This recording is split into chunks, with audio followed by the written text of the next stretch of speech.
My name is Cindi Huss, and I am the Managing Director at Rise Healthy for Life. Rise Healthy for Life provides and promotes responsible, inclusive sexuality education, but what is that? So comprehensive sex ed does not begin from the premise that sex is dangerous and bodies are taboo. Instead, it emphasizes that sexuality is a normal part of human life and loving, that bodies are good and beautiful, private and our own, and that normal changes happen as we grow, develop, and age. We talk about stuff that many folks don't like to talk about, so things like vulvas and sexuality and STIs, but also things like mental health, color, income, drug misuse, identity, feelings, disability, inclusion, trauma, and justice. We address things that make people uncomfortable. The circles of sexuality, which is pictured here, are a description of the broad array of topics that we cover in comprehensive sexuality education programs.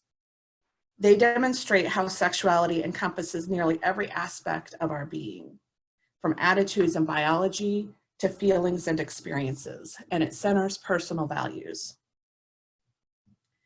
In addition to bodies and reproductive health, which is this circle right here and what people generally think of sex ed being, it also includes attraction and identity, mutuality and trust in relationships, including family and friend relationships, not just romantic relationships, the variety of human needs and desires from birth through death, and media literacy, cultural influences, and power dynamics.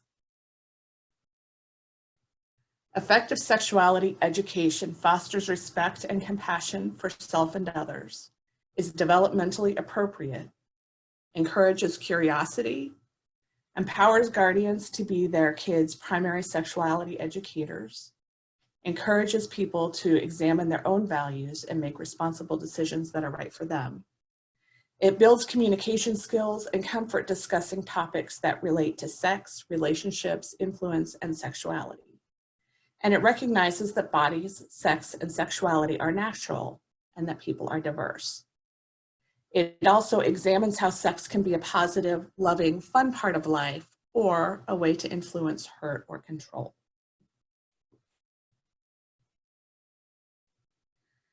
Effective sexuality education does not shame. It does not use fear as a motivator. It does not withhold important information from students, and it does not judge. It also intentionally seeks to avoid traumatizing students. Our Whole Lives, or OWL, is the fact-based comprehensive sex ed program that RISE uses most often. It's used in public and private schools, prisons, colleges, community centers, churches, and after-school programs across the United States and Canada. OWL and comprehensive sex ed in general recognizes that people come from a variety of backgrounds and life experiences and will make different decisions based on these, as well as faith, cultural expectations, and personal values. The Our Whole Lives curriculum was trauma-informed almost before there was such a term, and our facilitators already use many trauma-informed best practices. It sounds like among us, our clients include, I know Sam Loveday was planning to be here. I'm not sure if she's here or not, but she works with people who are overcoming drug misuse and people who are formerly incarcerated. A lot of us work with people who are food insecure, those with mental health issues, crime victims, and we also work, it sounds like, with a variety of ages, from children through older adults. And many of our clients are probably survivors of trauma, and that's a pretty diverse group of people. But there are some things that many people have in common, no matter their background or age, and no matter what they're struggling with. Many have not experienced a truly healthy relationship or a model of a truly healthy relationship. Most have been body shamed by family, friends, churches, athletics, or society. Most have grown up in a culture that hypersexualizes people of color, especially women, while centering whiteness as the standard of beauty and maleness as authority. Most have received ableist messages all their lives, including that people with disabilities don't or shouldn't have sexual feelings. Most have internalized that it's inappropriate for older people to express themselves sexually. Many have been taught that there's something wrong with people who have sex before marriage, without consent even being part of the conversation. Many have been told that who they are as a person is invalid or unnatural, disgusting, or incomplete. Most have grown up with a deep-seated sense that victims of sexual assault could have prevented the violence perpetrated upon them if they really wanted to. And if they received any sex ed in school, many were subjected to this shame-based, abstinence-only variety that is allowed in Tennessee public schools. So what do all these messages have in common? Shame, definitely, and fear, and judgment, probably. And these are all critical barriers to self-acceptance and self-love. They get in the way of curiosity, compassion, and effective communication, and they're almost guaranteed to re-trigger trauma. The problems our most vulnerable populations face often include a sense of unworthiness, anxiety, a sense that this is just the way things are, moving back into behavioral patterns they know hurt because it's so hard to make change, feeling overwhelmed, being embarrassed, feeling hopeless, and worry that everyone is judging them, because frequently they are. In a RISE sex ed classroom, though, we leave our biases at the door and share positive messaging.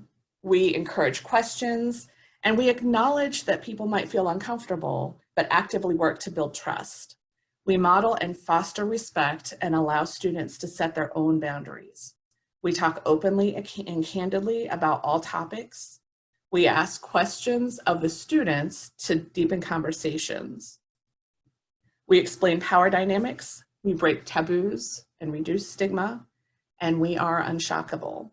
And when I say students, most of us think of school-age kids, but everyone from pre-verbal children through the oldest adults are sexual beings.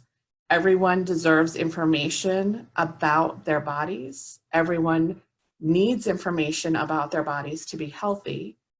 And everyone deserves to be respected for the choices they make and the people that they are for all those ages. So our sex ed is not just school-age children, it is birth to death. We also prefer to teach in a co-ed setting because the issues we discuss are relevant to all genders. And when we learn to discuss them in a mixed gender environment, no matter who our partners are eventually, no matter who our doctors are eventually, no matter who we live with, we become more comfortable talking about what are generally considered uncomfortable topics with a variety of people, with a variety of viewpoints, with a variety of genders, and that helps us be healthy for life. And this trauma-informed approach seems to work. Could any of your clients benefit from learning about healthy relationships, boundaries and consent, the way trauma rewires the brain, body positivity, STI and pregnancy prevention and testing, their own bodies, how to talk to their kids about relationships, sex, and sexuality, how substance use and misuse can affect sexual health or gender diversity? And if so, if any of these topics would be useful to your clients, that's what sexuality education has to do with your organization. For more information about workshops or classes for your group or organization, please contact us at info@risehfl.org. Thank you.